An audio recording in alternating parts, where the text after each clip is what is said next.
لیلۃ القدر انتہائی سعادت کی رات ہے. اسی رات قرآن مجید نازل ہوا جو انسانوں کی ہدایت کا ذریعہ ہے. لیلۃ القدر خیر من الف شہر. لیلۃ القدر 1000 مہینوں سے زیادہ بہتر ہے. یہ رات طلوع فجر تک سراسر سلامتی کی رات ہے. اس رات کی فضیلت میں پوری سورۃ القدر نازل ہوئی. اس رات کو تلاش کرتے ہوئے آخری عشرے کی طاق راتیں عبادت میں گزاری جاتی ہیں. اس رات میں جبریل علیہ السلام اور فرشتے خیر و برکت اور رحمت کے ساتھ اترتے ہیں جو تعداد میں نہایت کثیر ہوتے ہیں، بہت زیادہ ہوتے ہیں. حضرت ابو ہریرہ سے روایت ہے کہ نبی صلی اللہ علیہ وسلم نے فرمایا ان الملائکۃ تلک اللیلۃ فی الارض اکثر من عدد الحصى. بلا شبہ اس رات کو زمین میں فرشتوں کی تعداد کنکریوں کی تعداد سے بھی زیادہ ہوتی ہے. یعنی زمین پر جو کنکریوں کی تعداد ہے اس سے زیادہ فرشتوں کی تعداد ہوتی ہے، بہت زیادہ کثرت کے ساتھ اترتے ہیں. اس رات میں ایک اچھا عمل 1000 ماہ کے عمل سے بہتر ہے. اس کو خاص طور پر نوٹ کر لیجیے.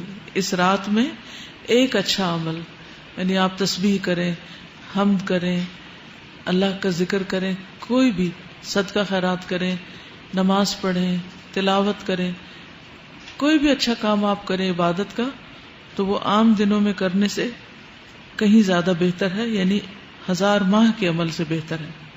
حضرت انس بن مالک سے روایت ہے کہ رمضان آیا تو رسول اللہ صلی اللہ علیہ وسلم نے فرمایا یہ مہینہ جو تم پر آیا ہے اس میں ایک ایسی رات ہے جو 1000 مہینوں سے بہتر ہے. جو شخص اس رات سے محروم رہا وہ ہر بھلائی سے محروم رہا.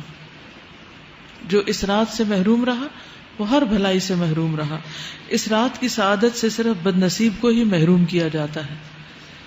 تو اس لیے پوری کوشش کریں کہ اپنی انرجی کو سیو کریں اس رات کی خیر و بھلائی پانے کے لیے اور اچھے اچھے کام اس میں کرنے کے لیے. اصل بات ٹائم مینجمنٹ کی ہے. وقت تو ہمارے پاس 24 گھنٹے ہی ہوتے ہیں، پھر ہم نے چناؤ کرنا ہوتا ہے کہ اس کے اندر کون سے کام ہیں جو چھوڑے جا سکتے ہیں، جن کو کٹ ڈاؤن کیا جا سکتا ہے، جن کے بغیر بھی کام چل جائے گا، اور کون سے کام ایسے ہیں جن کو لازمی کر لیا جانا چاہیے. تو آپ سب کچھ تو نہیں کر سکتے کیونکہ آپ انسان ہیں، آپ کی لمٹس ہیں، لیکن زیادہ امپورٹنٹ کیا ہے، واٹس موسٹ امپورٹنٹ، تو اس کو آپ لے لیجئے.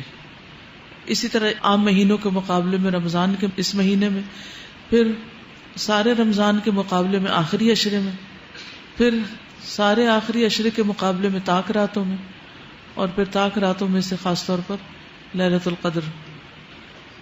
یعنی آہستہ آہستہ انسان بہت سی غیر ضروری چیزیں چھوڑتا چلا جاتا ہے. اگر دیکھا جائے تو پورا رمضان ایک ٹریننگ پیریڈ ہے جس میں انسان کو غیر اہم کو چھوڑنے کے لیے ایک تربیت دی جاتی ہے کہ وہ کس طرح اپنی آخرت پر فوکس کر لیں. اب ہم دیکھتے ہیں کہ سارا دن کھائے بغیر بھی گزارا ہو رہا ہے نا، سارا وقت پانی پیے بغیر بھی گزارا ہو رہا ہے، اور بہت زیادہ بہتر فیل کر رہے ہیں پہلے سے. اسی طرح اور کئی کام ہیں جو ہم نہیں کر رہے رمضان کی وجہ سے، تو کام چل رہا ہے. اس کا مطلب یہ ہے کہ بعد میں بھی بہت سی چیزیں جو ہماری زندگی میں اکٹھی ہو گئی ہیں، غیر ضروری جنک قسم کی چیزیں، ان سب کو ہم مائنس کر سکتے ہیں اور کرنا چاہیے. یہی اس مہینے کا مقصد ہے. لیلۃ القدر کی تلاش رمضان کے آخری عشرے کی طاق راتوں میں کرنی چاہیے. حضرت ابن عمر کہتے ہیں کہ رمضان کے آخری عشرے میں شب قدر تلاش کرو، پھر اگر تم میں سے کوئی کمزوری دکھائے یا عاجز ہو جائے تو آخری 7 راتوں میں سستی نہ کرے. ایک ہفتہ جو ہے لاسٹ ویک، اس میں سستی نہ کرے. شب قدر کی راتوں میں قیام کرنا گناہوں کی بخشش کا باعث ہے. حضرت ابو ہریرہ سے مروی ہے کہ نبی صلی اللہ علیہ وسلم نے فرمایا جو شخص ایمان اور ثواب کی نیت سے شب قدر کا قیام کرتا ہے اس کے پچھلے گناہ معاف کر دیے جاتے ہیں. پھر وہی بات کہ والقلب متوجہ الی اللہ، دل سارا اللہ کی طرف متوجہ ہو عبادت کرتے وقت، نہ کہ کسی کا مقابلہ یا کسی کے اوپر اپنی عبادت کی بڑائی جتانا. اجتماعی عبادت کی صورت میں کسی بھی قسم کے شور ہنگامے، یعنی جیسے لوگ مسجدوں میں اکٹھے ہوتے ہیں یا گھروں میں اکٹھے ہو جاتے ہیں کہ مل کے عبادت کر لیتے ہیں تاکہ اگر نیند آئے تو ایک دوسرے کو سپورٹ دیں اور جاگ سکیں. تو ایسی صورت میں اگر اکٹھے ہوں تو شور ہنگامہ، اونچی آوازوں میں باتیں نہیں کرنی چاہیے، گپ شپ نہیں ہونی چاہیے، لڑائی جھگڑے سے پرہیز کرنا چاہیے. اور پوری توجہ عبادت پر ہی رہنی چاہیے، اور ہر ایک کی اپنی اپنی رہنی چاہیے. ایسا نہ ہو کہ ایک دوسرے کو یاد دہانی کرانے میں ہی رات گزار دیں. کیونکہ عبادہ بن صامت سے مروی ہے، رسول اللہ صلی اللہ علیہ وسلم ہمیں شب قدر کی خبر دینے کے لیے تشریف لا رہے تھے کہ دو مسلمان آپس میں جھگڑنے لگے. اس پر آپ نے فرمایا میں آیا تھا کہ تمہیں شب قدر بتا دوں، لیکن فلاں اور فلاں نے آپس میں جھگڑا کر لیا اور اس کا معین وقت مجھ سے اٹھا لیا گیا. امید ہے کہ تمہارے حق میں یہی بہتر ہوگا تاکہ تم ایک سے زیادہ راتیں عبادت کر سکو. لیکن حقیقت یہ ہے کہ آپس کے جھگڑے، فساد اور غیر ضروری چیزوں میں دلچسپی انسان کو بہت سی نیکیوں سے محروم کر دیتی. شب قدر کی علامتیں. رسول اللہ صلی اللہ علیہ وسلم نے فرمایا شب قدر کی صبح کو سورج کے بلند ہونے تک اس کی شعاع نہیں ہوتی، کرنیں نہیں ہوتی، وہ ایسا ہوتا ہے جیسے تھالی. پچھلی رات کا چاند کبھی دیکھا آپ نے؟ نہیں. جب چاند غروب ہو رہا ہوتا ہے تو بالکل ایک تھال کی طرح ہوتا ہے اور اس میں سے روشنی نہیں پھوٹ رہی ہوتی جسے فجر کے قریب آپ دیکھیں. تو اسی طرح جس رات شب قدر ہوتی ہے اگلے دن صبح سورج نکلتا ہے تو اس میں سے روشنی کی کرنیں نہیں پھوٹ رہی ہوتی، روشنی نہیں دے رہا ہوتا. یعنی سورج نظر تو آ رہا ہوتا ہے لیکن اس کی شکل مختلف ہوتی، آپ اس کو آنکھ بھر کے دیکھ سکتے ہیں. حضرت ابو ہریرہ سے روایت ہے کہ ہم نے رسول اللہ صلی اللہ علیہ وسلم کے پاس شب قدر کا ذکر کیا تو آپ نے فرمایا تم میں سے کون اسے شب قدر کو یاد رکھتا ہے؟ اس میں جب چاند نکلتا ہے تو ایسا ہوتا ہے جیسے بڑے تھال کا کنارہ، یعنی اس میں چاند نصف نہیں ہوتا بلکہ اس نصف کا بھی نصف ہو چکا ہوتا ہے. کنارہ یعنی کہ بالکل باریک ہو جاتا ہے. آخری راتوں کی طرف اشارہ ہے.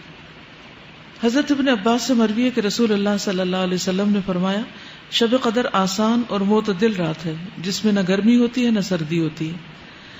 اس صبح کا سورج اس طرح طلوع ہوتا ہے کہ اس کی سرخی مدھم ہوتی، ڈل ہوتا ہے. حضرت زر سے روایت ہے انہوں نے کہا میں نے حضرت ابی بن کعب کو یہ فرماتے ہوئے سنا. ان سے کہا گیا کہ حضرت عبداللہ بن مسعود فرماتے ہیں کہ جو آدمی سارا سال قیام کرے وہ لیلۃ القدر کو پہنچ گیا.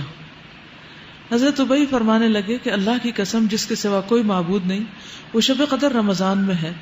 وہ یقین کے ساتھ قسم کھاتے ہیں اللہ کی قسم بے شک میں جانتا ہوں وہ کون سی رات ہے.